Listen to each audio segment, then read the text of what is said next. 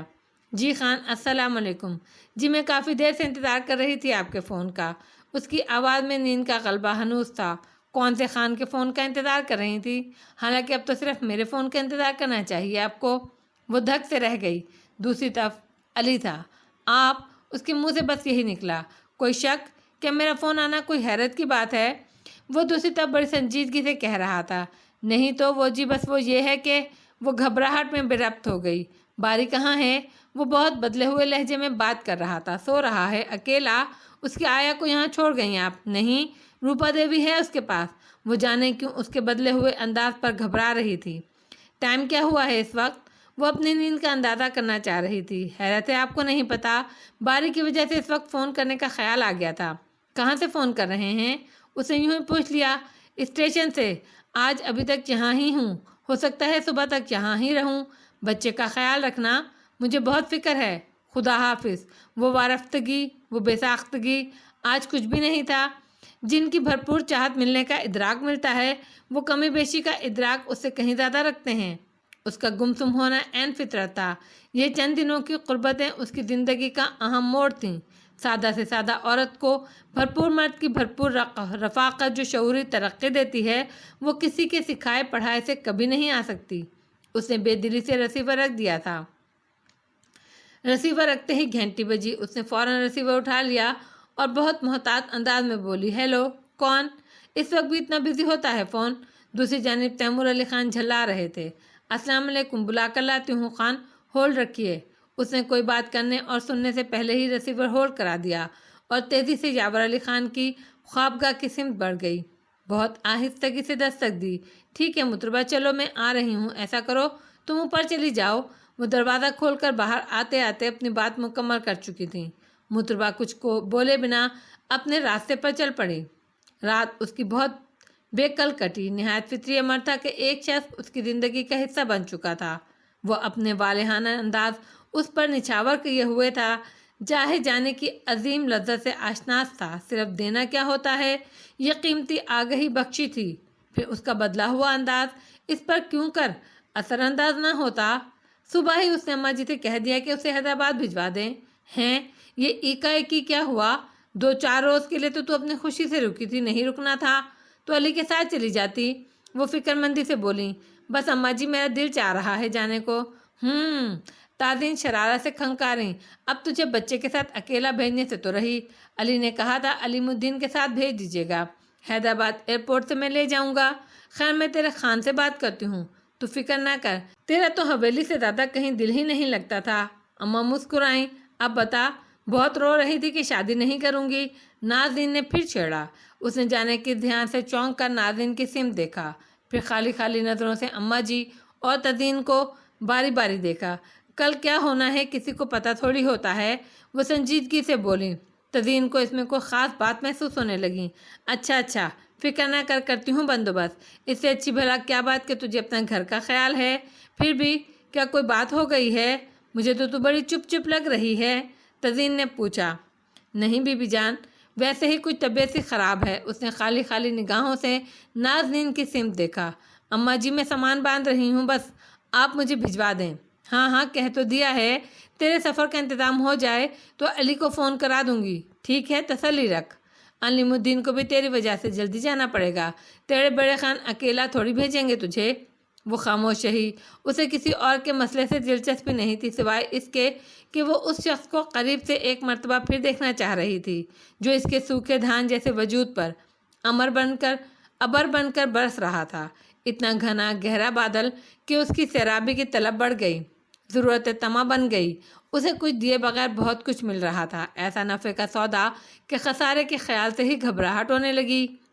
علی اس کو لینے آیا تھا، جیپ ڈرائیو کر رہا تھا، اسی لیے رسمی بات چیت کے علاوہ انہوں نے آپس میں اور کوئی بات نہیں کی، مگر رسمی بات چیت کے دوران بھی علی اسے بہت دور محسوس ہوا، اس لیے اس کی ہمت نہیں پڑی کہ وہ خود سے کوئی عام سی بات بھی کر لیتی۔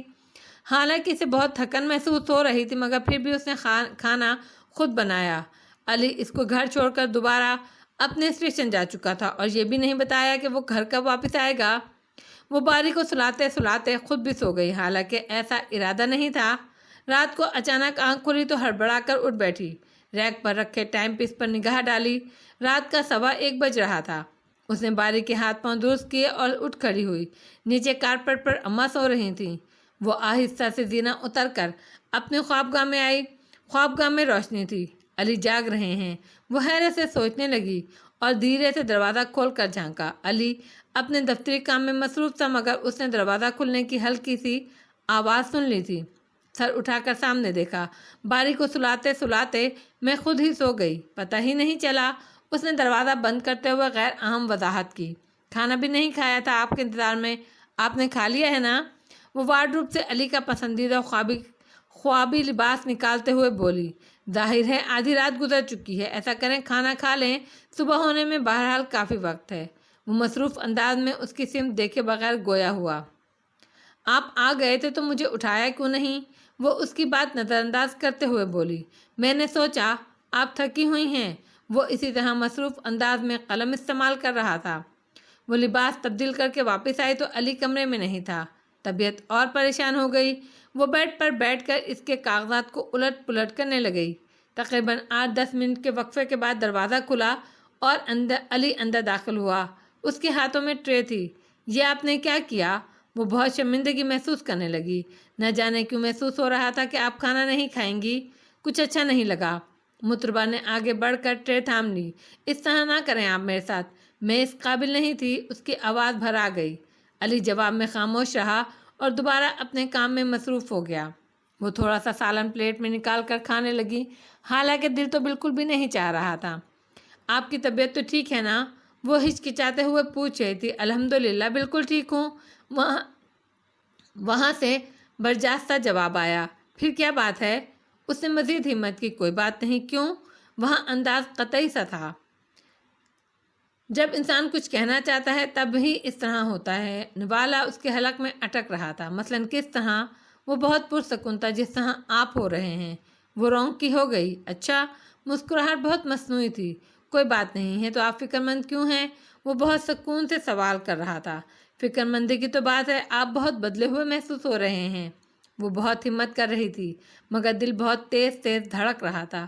وہم ہے آپ کا، دراصل مصروفیت بہت ہے، علی نے سادہ لہجے میں کہا۔ نہیں، وہم نہیں ہے، دراصل وہ جو ہے نا، یاور خانان کی بیگم نازنین نام ہے ان کا۔ ہاں پھر؟ علی نے قدر دلچسپی ظاہر کی مگر اس کی سمت دیکھا نہیں۔ وہ میرے پاس آئیں اور بولیں تیمور خانانہ کا فون آئے گا، میں بچے کے پاس روپا دیوی کو بھیج دیتی ہوں، تم یہاں ہال میں بیٹھی رہو، فون آئے تو مجھے بلا لینا اور کسی کو پتہ نہ چلے کہ تیمور خانانہ کا فون آیا تھا۔ وہ ایک تواتر سے بول رہی تھی۔ علی بغور اس کا چہرہ دیکھ رہا تھا جو ہر طرح کی باطنی کشمکش سے صاف تھا۔ پھر؟ علی کا چہرہ اس کی گہری سوچ کا مظہر تھا۔ میں پھر صوفے پر لیٹ کر فون کا انتظار کرنے لگی۔ جب آپ کا فون آیا تو میں یہی سمجھی کہ تیمور خانانہ کا فون آیا ہے، وہ سادگی سے کہہ رہی تھی۔ علی کی بہت لمبی اور گہری سوچ کا مظہر تھی۔ یہ تیمور کیسا انسان ہے تمہاری نظر میں؟ علی کا سوال قطعی غیر متوقع تھا۔ وہ بری طرح چونکی۔ وہ بہت شریف آدمی ہیں، اچھے ہیں، آپ کو نہیں پتہ؟ آپ کے تو دوست ہیں۔ وہ حیرانی سے بولی، میں بھی مرد ہوں، وہ بھی ایک مرد ہے، ایک عورت کی رائے لے رہا ہوں۔ کوئی عورت اسے کس درجے کا مرد سمجھتی ہے؟ علی کا لہجہ عام سا تھا۔ میں نے تو ان میں کبھی کوئی ایسی بات نہیں دیکھی، جیسے حویلی کے دوسرے مرد ہیں ویسے ہی وہ ہیں۔ وہ کچھ سوچتے ہوئے کہہ رہی تھی، البتہ بابا صاحب کی طرح ذرا سخت ہیں، غصہ جلدی آ جاتا ہے۔ وہ مزید گویا ہوئی، ناز بھابھی کی شادی تو ان کے سامنے ہی ہوئی ہے، حویلی میں پہلے سے آنا جانا تھا ان کا۔ علی کا سوال بڑا عجیب سا لگا اسے۔ وہ الجھ کر ان کی سمت دیکھنے لگی۔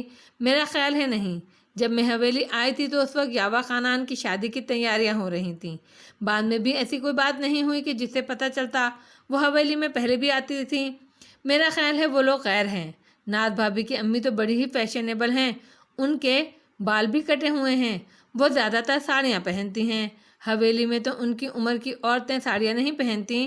اس سے مجھے اندازہ ہوا کہ وہ غیر لوگ ہیں۔ کیوں؟ یہ کیوں پوچھ رہے ہیں آپ؟ وہ الجھی۔ یوں ہی۔ علی مسکرا دیا۔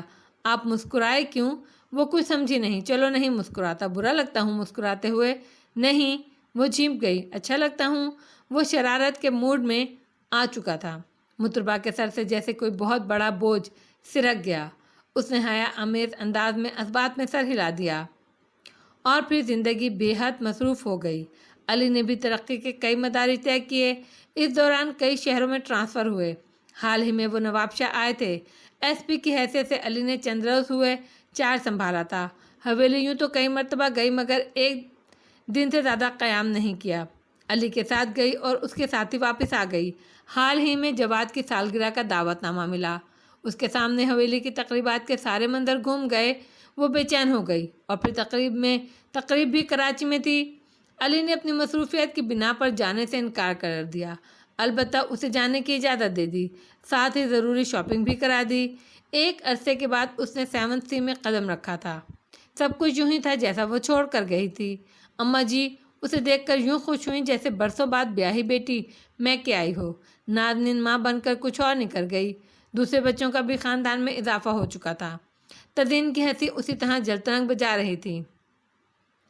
باری کے ساتھ کھیلنے کو اب کئی بچے تھے جنہیں گودوں میں دیکھا جاتا، وہ بھاگتے پھر رہے تھے، اور کئی ایسے تھے جنہیں وہ پہلی بار دیکھ رہی تھی۔ اسے وہی گیسٹ روم ملا جس میں اس نے شادی کی پہلی رات گزاری تھی۔ توبہ مطربہ، تو بالکل ہی نکمی نکلی، تیری فیکٹری میں کچھ نہیں بنا ابھی تک۔ تزین نے چھیڑا۔ توبہ ہے بی بی جان۔ وہ بھری محفل میں ٹوکے جانے پر لال و لال ہو گئی۔ علی نے تو نہیں کہا، ایک ہی ٹھیک ہے۔ روشن آرا نے اصل کھوج لگانے کی کوشش کی۔ نہیں وہ تو کہتے ہیں وہ کہتے کہتے ایک دم رک گئی جیسے اپنی غلطی کا احساس ہو گیا ہو۔ ہاں ہاں، کیا کہتے ہیں؟ نازنین نے اس کی بات پکڑی۔ کچھ نہیں۔ وہ اپنی حماقت پر بری طرح خجل ہو رہی تھی۔ ہمیں بھی نہیں بتائے گی؟ تزین نے مصنوعی خفگی کا اظہار کیا۔ وہ خاموش رہی۔ مجھے پتا ہے وہ کیا کہتا ہوگا، روشن آرا نے اطمینان سے کہا۔ کیا؟ وہ سب سنجیدگی سے اس کی سمت دیکھنے لگی۔ یہی کہ مہمندیوں نے مجھے اپنے قبیلے سے نکال دیا، اب میں اپنا قبیلہ الگ بناؤں گا۔ وہ اتنے اعتماد اور سنجیدگی سے بولیں گویا ان کے سامنے ہی یہ بات ہوئی ہو، اور بے ساختہ کہے برسنے لگے۔ تو آپا دیر نہیں ہو گئی کچھ؟ اتنی دیر سے قبیلہ بنانا شروع ہوا تو مسئلہ ہو جائے گا، اسے تو بڑی دیر تک کام کرنا پڑے گا۔ تزین فکرمندی سے گویا ہوئی۔ ایک مرتبہ پھر ہنسی کا طوفان برپا ہوا۔ مطربہ کا چہرہ گلال ہو گیا۔ ارے لڑکیوں، کتنے بجے کا جہاز ہے تیمور کا؟ اماں جی ڈرائنگ روم میں داخل ہو کر بے قراری سے پوچھ رہی تھیں۔ اماں جی رات 2 بجے کی فلائٹ ہے، گھر پہنچتے پہنچتے انہیں 4 بج جائیں گے، آپ آرام سے سو جائیے۔ رئیسہ بیگم نے انہیں پرسکون کرنے کی کوشش کی۔ مطربہ گہرے جامنی رنگ کے بھاری کامدار آنچل سر پر رکھے تھی، ہاتھ ایک لہجے کو فضا ہی میں معلق ہو کر رہ گیا۔ ماحول یک لخت دھندلا سا ہو گیا۔ اسے اپنے آپ سے خوف آنے لگا۔ ہر روز ہی کوئی نہ کوئی نئی بات ہو جاتی تھی۔ ہر نیا دن پچھلے دن سے کچھ مختلف ضرور ہوتا تھا۔ دن کی شکل کچھ اور رات کی کچھ ہوتی۔ اتنے ڈھیر سارے بدلتے مناظر کے بیچ یہ گہرے رنگ کا منظر کیوں نہیں بدلتا، نہ دھندلاتا ہے؟ کبھی نہ کہیں اس کے مختلف رنگ اس کے سامنے موجود ہونے کا احساس دلا ہی دیتے ہیں۔ اس نے دھیرے سے آنچل سر پر جمایا۔ زخموں پر جمی کھرنٹ میں پھر کھچاؤ محسوس ہونے لگا۔ کہاں چلی مطربہ؟ وہ اٹھنے لگی تو کئی آوازیں ابھریں۔ باری کو دیکھتی ہوں، کہیں اٹھ نہ گیا ہو۔ وہ آہستگی سے گویا ہوئی۔ امتحان کی تاریخ کا غیر متوقع اعلان ہو گیا تھا۔ اسے امتحان سے پہلے کی تیاری درپیش تھی۔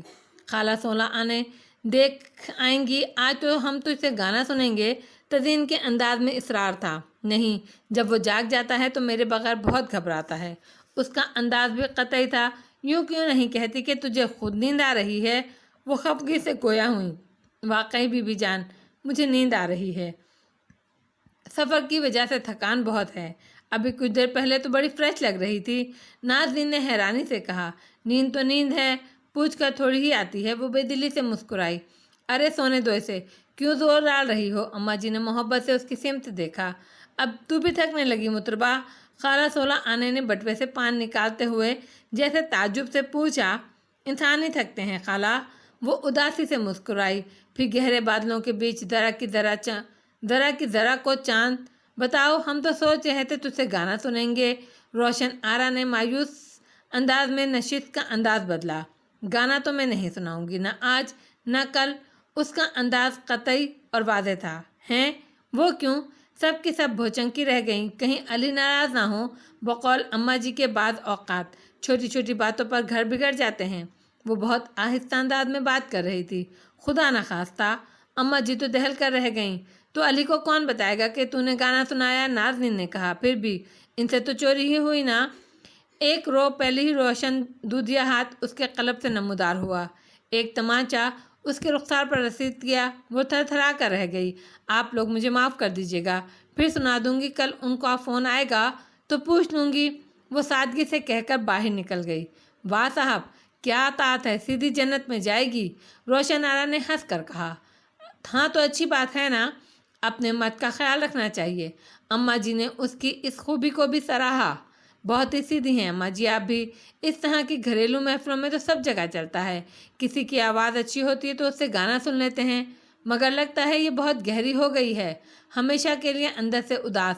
اس کی بے خبری اس کا سب سے بڑا سکھ تھی۔ تزئین کا تجزیہ دل کو لگ رہا تھا۔ محفل میں عجیب اداسی اتر آئی۔ رات نیند بار بار ٹوٹی اور صبح باری کے جلد اٹھ جانے کی وجہ سے اسے بھی اٹھنا پڑا۔ کوٹھی میں سناٹا طاری تھا، یوں لگتا تھا سب سو رہے ہیں۔ وہ باری کی انگلی تھام کر کچن میں آ گئی۔ صابرہ معمول کی مصروفیات میں مگن تھی۔ ناشتہ کرے گی مطربہ؟ وہ اس کی شکل دیکھتے ہوئے گویا ہوئی، نہیں خالہ، مجھے تو بس ایک کپ چائے دے دو، البتہ باری کو ناشتہ کراؤں گی، ایک انڈا ہاف بوائل اور اتنے میں ٹوسٹ سینکتی ہوں۔ وہ تھکے تھکے انداز میں باری کو کرسی پر بٹھا کر ٹوسٹر آن کرنے لگی۔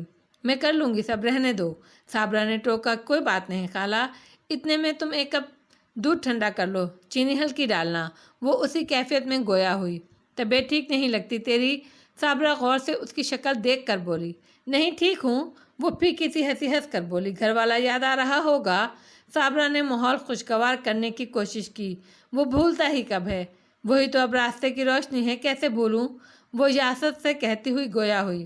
آج تو سب دیر سے اٹھیں گے، تیمور خان آنا رات 3:30 بجے آئے، سب صبح تک جاگتے رہے، اب دیکھو ناشتہ کتنے بجے ہوگا؟ صابرہ جیسے خود کلامی کر رہی تھی۔ اس کا دل پھر بڑی زور سے دھڑکا۔ آ گئے؟ وہ بے ساختہ بولی۔ ہاں ماشاءاللہ بڑی اچھی صحت ہو رہی ہے، بہت خوبصورت لگ رہے تھے، کالے کوٹ پتلون میں۔ صابرہ کے انداز میں جانثار ملازموں کا وارفتہ پن بے لوث قدر تھی۔ اس کے سامنے دیوار پر ایک عکس روشن ہو گیا۔ وہ جلدی سے باری کی سمت آئی۔ وہ ٹکر ٹکر دونوں کی سرگرمیاں دیکھ رہا تھا۔ اس کے خاموش معصوم انداز پر اسے بے ساختہ پیار آ گیا۔ اس نے باری کا رخسار چوم لیا۔ اللہ نظر سے بچائے، بڑا ہی نصیب والا بچہ ہے، قسمت سے ہی ستیلی ماں اچھی ملتی ہے۔ صابرہ کو اس کی بے ساختگی اچھی لگی۔ بڑے قرضے چڑھا دیے ہیں اس کے باپ نے مجھ پر، بہت ہوشیار ہے، جیتنا آتا ہے اسے۔ وہ ٹوسٹ پر مکھن لگاتے ہوئے عجیب اداس انداز میں مسکرائی۔ وہ مرد ہی کیا جو عورت کو نہ جیت سکے؟ صابرہ دودھ میں چینی ملاتے ہوئے ہنسی۔ بعض لوگ تو کھیل میں شریک ہوئے بغیر بھی جیت جاتے ہیں، وہ کہہ رہی تھی۔ تیری باتیں سمجھ میں نہیں آتی؟ صابرہ تعجب سے اس کی شکل دیکھنے لگی اور وہ خاموش رہی۔ باری کو ناشتہ کرانے لگی۔ ویسے اس کا باپ تو خوش ہے نا تجھ سے؟ صابرہ نے جانے کیوں پوچھا۔ بس وہی تو خوش ہے۔ وہ بھی عجیب انداز میں مسکرائی۔ کیوں تو خوش نہیں ہے؟ اتنا بڑا افسر ہے وہ تو۔ صابرہ کو حیرت ہوئی۔ نہیں میں تو خوش ہوں، بلکہ مارے خوشی کے برا حال ہے۔ وہ کھلکھلائی۔ صابرہ بھی اس کی برجستگی پر مسکرا دی۔ اسے کہتے ہیں بھاگ جاگنا، جب دل مل جائیں۔ وہ گویا ہوئی۔ اچھا؟ اس کا لہجہ یک لخت سپاٹ ہو گیا۔ وہ باری کو نہلا کر خود بھی نہا دھو کر باغ میں چلی آئی۔ صبح کے 9:30 بج رہے تھے۔